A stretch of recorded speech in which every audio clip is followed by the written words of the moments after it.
Nice wellies. They're little big, I say one thing. It is rotten out. This is outside our house.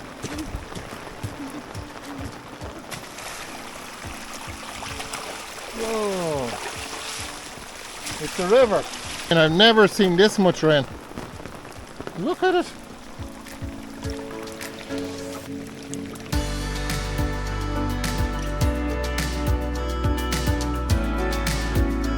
Snow's coming in now. Few moments later. What do you think of the snow? It's awesome. I don't fancy it myself, but it is lovely. Probably won't get much work done today now. How are you doing? I'm Martin from Gardens for Life in Birdland Homestead. In this quick video I'm just going to show you some of the rain that we had a few days ago, only about 2 days ago, and we hooked up one of our IBC tanks, like this one here. We hooked it up to our gutter and it filled up in 2 hours off of just the side of the greenhouse here. So Gorilla tape works great for connecting the gutter to the side of the greenhouse. I'll add the video link at the end of this one. A literal canyon has formed outside our driveway. Take a look at that. That hole is a bit too deep to be driving through. We'll better fix it. We're sound for rain now. We don't need any more of it. We could do with the old spring drought that we're so accustomed to now lately. Yesterday the place was flooded. And now it's frozen and now it's starting to snow. So what are you doing, Levi? What are you digging? Huh? Come on. Come on.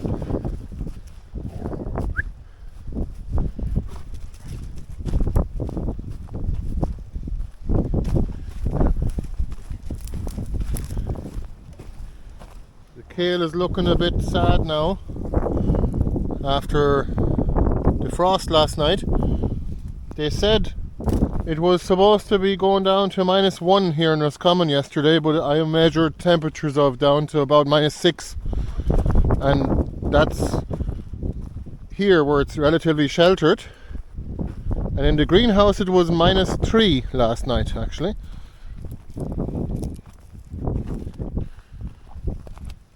What are we doing here?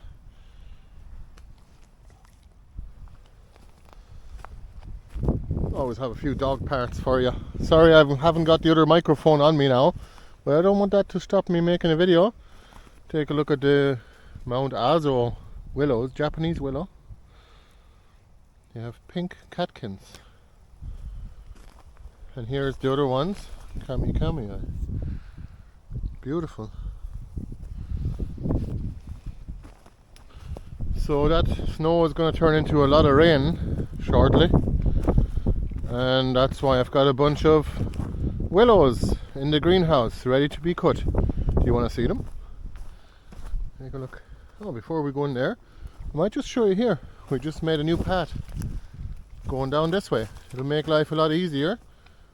And we're slowly but surely getting rid of all the old pots. Now let's take a look in here. Oh, let me just close that. That's how the dogs get in.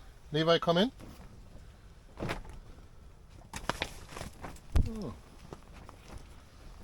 Actually, hold on now. I just close that. This is the young fella's camp over here. Lego and drawings. And take a look at this. Got some willows. I haven't cut the figs yet, so there's going to be a lot of fig wood that I'm going to use to make more fig trees.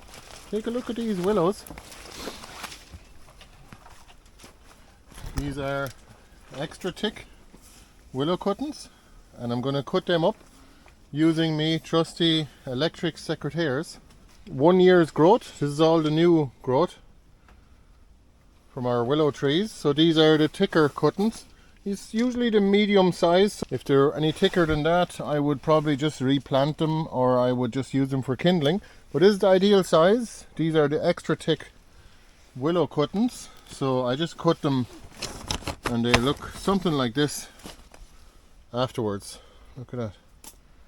And they're about 1 foot long, and I cut them off at a slant in the bottom. so you can plant them easier and you know which way is down. And you can see the leaf bud here. The leaf bud should always point up the way.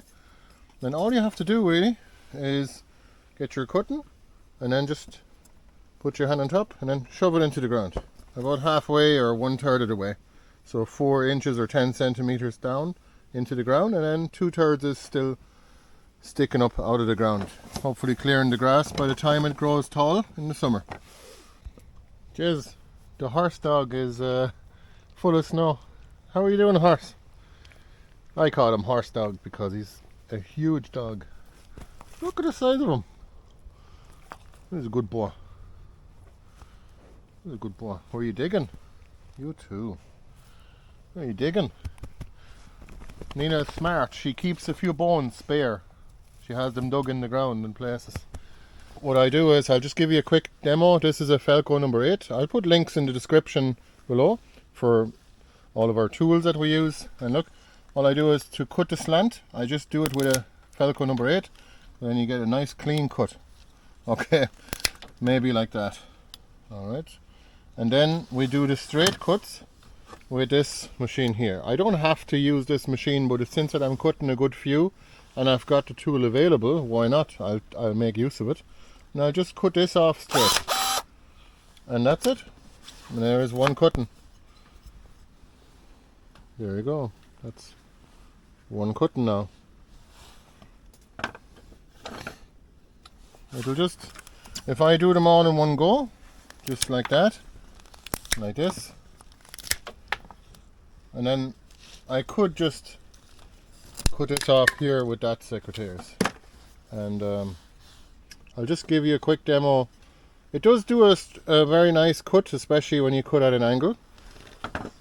But this one here is not that good at cutting at angles. Watch this.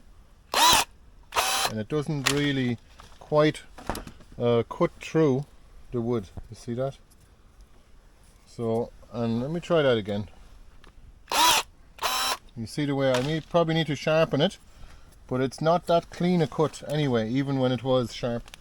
Look, this one here now, even when this tool, this one here, was brand new, I still couldn't really get that clean a cut. So I always do like a clean cut so that you can stick it into the ground easier and that you have a good cross section of the cambion there. You can see the green layer is the cambion.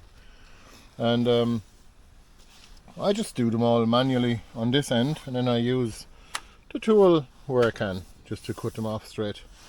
And yeah, we have a few boxes to cut up here, a bit of work cut out for ourselves, but luckily I looked up the weather forecast earlier today, and we noticed that the rain storm was coming in, and the snow too. There's a little bit of snow in it.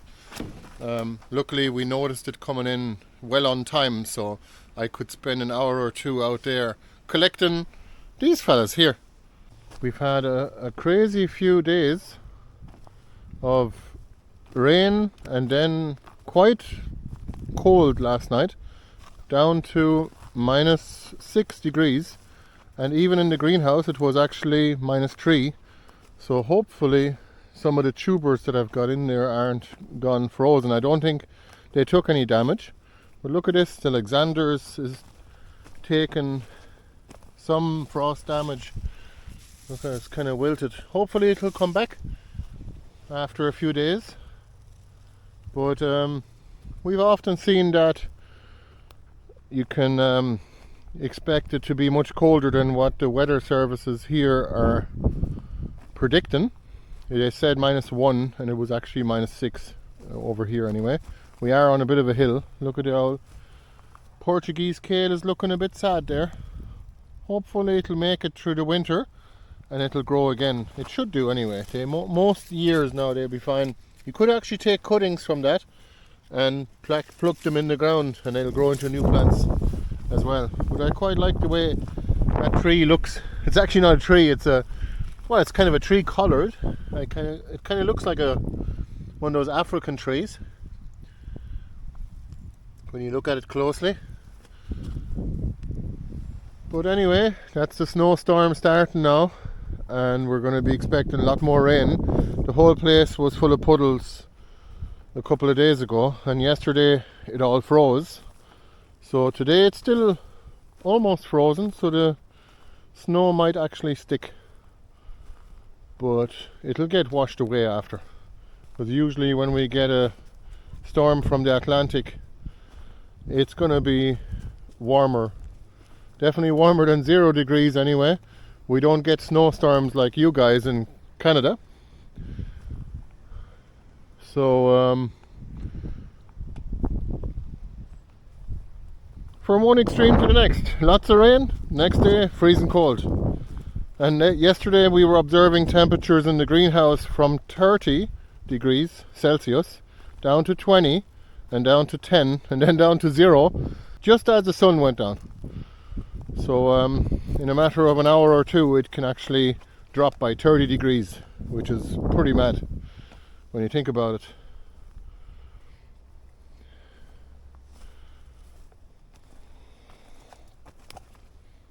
Well, that's the woodchip island here. Very productive. We've taken down most of the stalks, so the Jerusalem artichoke, and we have still more cuttings to go here. Lots of josta berries. If anyone would like some, they're available on our shop. Josta berry is a lovely fruit. It tastes a bit like pineapple in my opinion, and it is like a blackcurrant mixed with a gooseberry, and it's a really nice flavour, and it's really productive as well, kind of like blackcurrants. You can see all the elephant garlic already poking its heads out. Look, lots of elephant garlic around the place. And there's some orphrey. That was planted there about probably 3 years ago, and it's been spreading ever since, just clumping away. And look at these onions, potato onions here, just a little clump. And hopefully now the wind noise is not too bad, and hopefully you can hear me alright, because I haven't got the good microphone on me, but I didn't want that to stop me from making a video.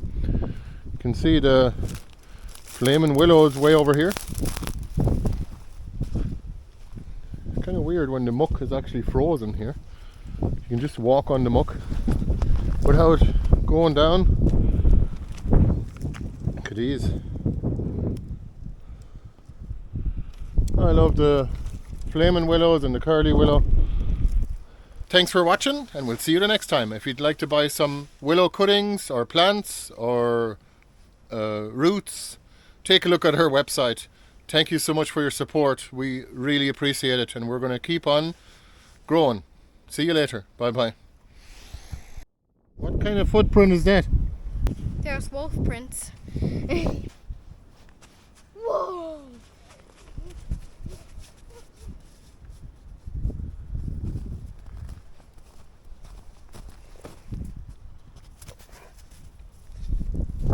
Come here.